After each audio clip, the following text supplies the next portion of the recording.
ہمارے پاس واعظ ناصح وہ بھی کسی شخص کو روکتے رہے، برائیوں سے روکتے رہے نہیں رکتا، تو کہیں غصے میں آ کے اللہ تجھے کبھی معاف نہیں کرے گا۔ یہ کتنا بڑا جرم ہے، اس کا اندازہ کیجیے اس حدیث سے۔ تو میرے بندے کو میری رحمت سے مایوس کر رہے ہیں، کتنا بڑا جرم ہے اس کا اندازہ کیجیے۔ یہ مسلم شریف کی روایت ہے عن جندب، حضرت جندب رضی اللہ تعالی عنہ سے، ان رسول اللہ صلی اللہ علیہ وسلم حدث، کہ اللہ کے رسول صلی اللہ علیہ وسلم نے ایک واقعہ بیان کیا، ان رجلا قال،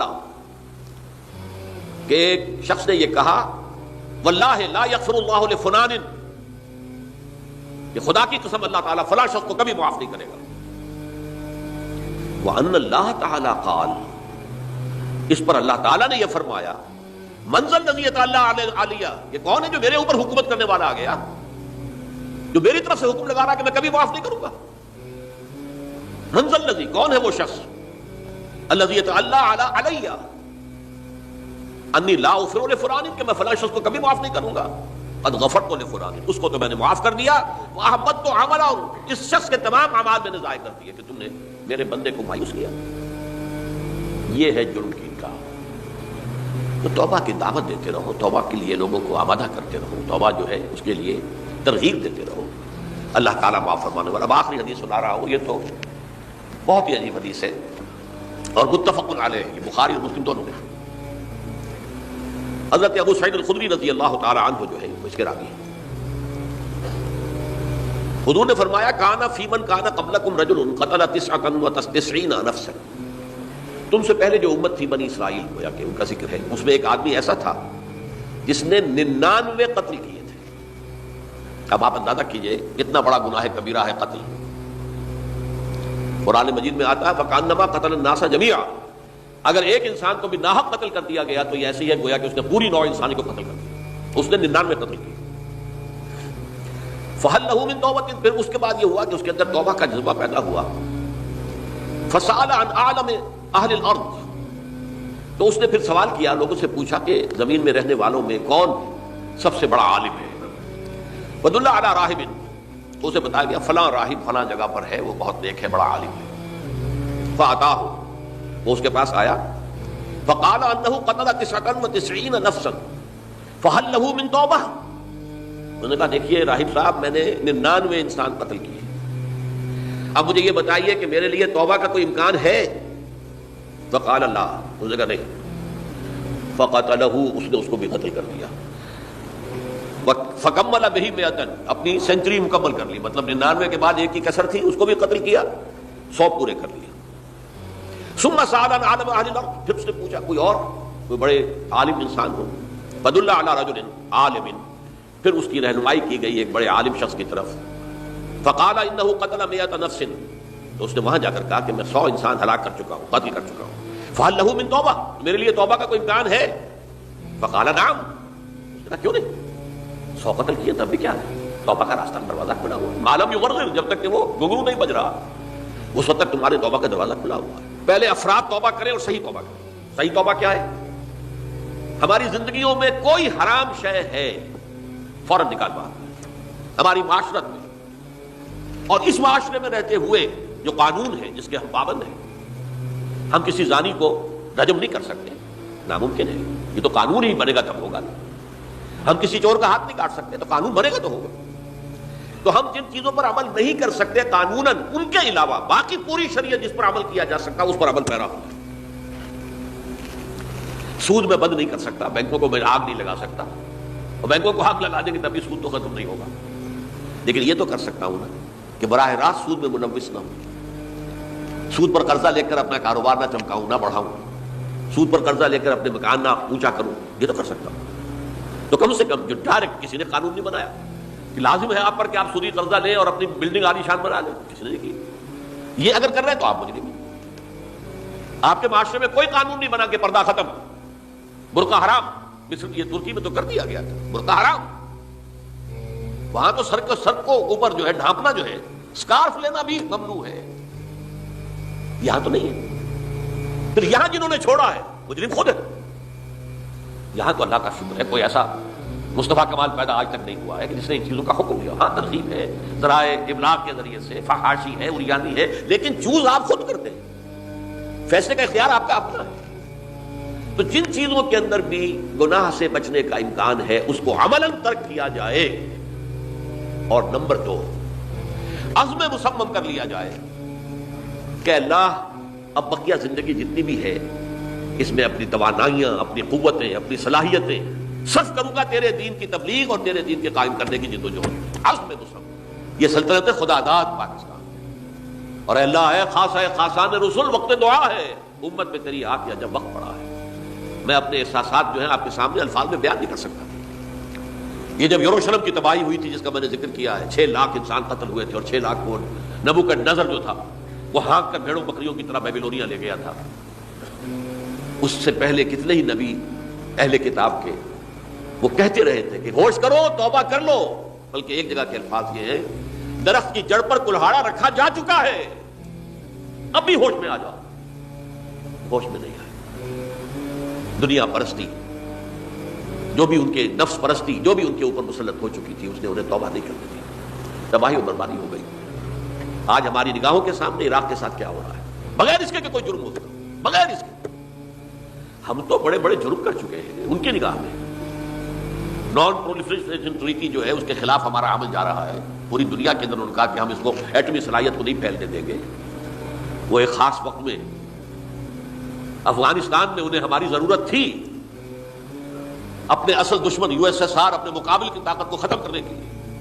اس وقت انہوں نے اپنا منہ جو ہے پھیر لیا تھا، نہیں دیکھا تھا. اور ہمارے ہاں اللہ کی یہ رحمت آ گئی کہ ایٹمک صلاحیت بھی حاصل ہوئی. اور پوری دنیا میں شاہ عبداللہ نے کہا تھا، پرنس عبداللہ نے، کہ یہ آپ کا نہیں ہے.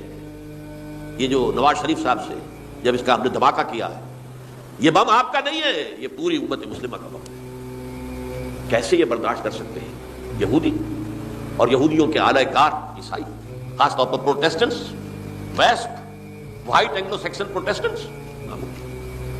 تو سمجھ لیجئے کہ پاکستان کی جڑوں پر بھی تیشہ رکھا جا چکا ہے. یہ میرے احساسات کی اس سے کم میں تعبیر ہو نہیں سکتی. لیکن اب بھی امکان ہے، اب بھی امکان ہے. توبہ کرو، توبہ کراؤ، مل جل کر طاقت بنو.